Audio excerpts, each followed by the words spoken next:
There's so much stuff now with a lot of these stupid drivers out here that think they know how to drive and don't know how to drive a lick.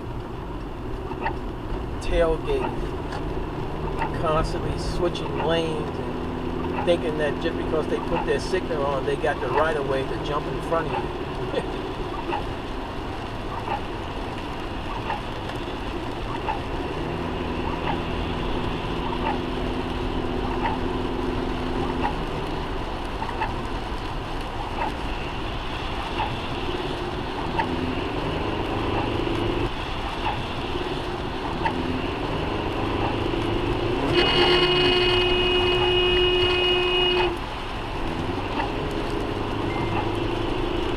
Going